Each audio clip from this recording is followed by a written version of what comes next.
বিয়ে আপনার, খরচ আমাদের শীর্ষক এক ব্যতিক্রমী বিয়ের অনুষ্ঠান চলছে চট্টগ্রামে। আরো জানাতে যোগ দিচ্ছেন জুবাইর মঞ্জুর। জুবাইর, মেয়ের পরিবারের কাছে গেছে ছেলেরা। জি রনি, শুনতে পাচ্ছি। হ্যাঁ, আপনি যেমনটি বলেছেন, বিয়ে আপনার, খরচ আমাদের। হ্যাঁ, ব্যতিক্রমী উদ্যোগ আলহাজ শামসুল হক ফাউন্ডেশনের চট্টগ্রামের এই সংস্থা। আমরা সকাল থেকে নানা আয়োজন হয়েছে, আমরা নিশ্চয়ই দেখিয়েছি দর্শকদের। এখন যে মূল অনুষ্ঠান কিংবা মূল আয়োজন সেটি হচ্ছে, আমি একটু দেখাতে চাই ক্যামেরার মাধ্যমে দর্শকদের। এখন যে আগ পড়ানোর যে বিষয়টি সেটি এখন হচ্ছে। এর আগে সকাল থেকে নানা আয়োজন ছিল। এখানে বর কনে তাদেরকে একসাথে বসানো হয়েছে এখানে, এবং একই সাথে যে ভোজের যে আয়োজন সেটি এখানে ছিল।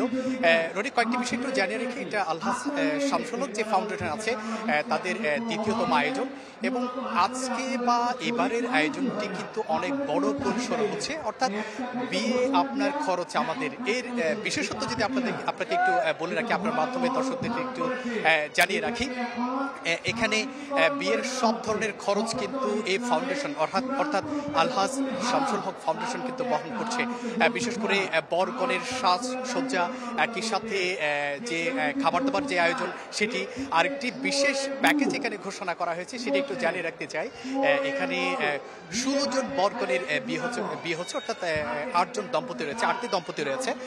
তাদের সবাইকে কিন্তু কক্সবাজারে একটি হানিমুনের ব্যবস্থা কিন্তু এই প্যাকেজের মধ্যে রয়েছে, অর্থাৎ আলহাজ শামসুল হক ফাউন্ডেশন ব্যবস্থা করে দিচ্ছে। তো এখন আপনি নিশ্চয়ই ক্যামেরার মাধ্যমে যেটি দেখতে পাচ্ছেন, এটি মূল আয়োজনটি হবে। আপনি একজন ইসলামিক স্কলার আব্দুল হাই মোহাম্মদ সাইফুল্লাহ, তিনি ঢাকা থেকে এসেছেন। এখন উনি কিছু সংক্ষিপ্ত আলোচনা করছেন, এরপরেই যে আগ পড়ানোর বিষয়টি সেটি হবে। তো আমরা কথা বলেছিলাম এখানকার যিনি মূল উদ্যোক্তা শামসুল হক ফাউন্ডেশনের চেয়ারম্যান নাসির উদ্দিনের সাথে। তিনি যেমনটি বলেছিলেন, সমাজে অতিরিক্ত কাবিন, একই সাথে এখনো যে যৌতুক প্রথা রয়ে গেছে, সেটি তারা আসলে সেটি থেকে ধীরে ধীরে বেরিয়ে আসতে চায়, যার ফলে সমাজে একটি বার্তা দেবার জন্যই কিন্তু আসলে এই আয়োজন। তারা আশা করে এ ধরনের আয়োজন যদি সমাজে দিনে দিনে ছড়িয়ে পড়ে বা বিভিন্ন জায়গায় ছড়িয়ে পড়ে, তাহলে সমাজ থেকে যে অতিরিক্ত কাবিন, একই সাথে যে যৌতুক প্রথা, সেটি একদিন বিলুপ্ত হয়ে যাবে, এমনটি আশা করেন। আরেকটি বিষয় বলে রাখি, এই আয়োজন কিন্তু আজকে শেষ নয়, আজকে শুরু হয়েছে। এই বছরে আরো দেশের বিভিন্ন জেলায় কিন্তু তাদের এই আয়োজন রয়েছে, অর্থাৎ বিনা মূল্যে, অর্থাৎ বিয়ে আপনার, খরচ আমাদের, এই স্লোগানকে উপলক্ষ করে কিন্তু তারা আয়োজন করবে। তো এই ছিল এখান থেকে আমার কাছে আপাতত সর্বশেষ।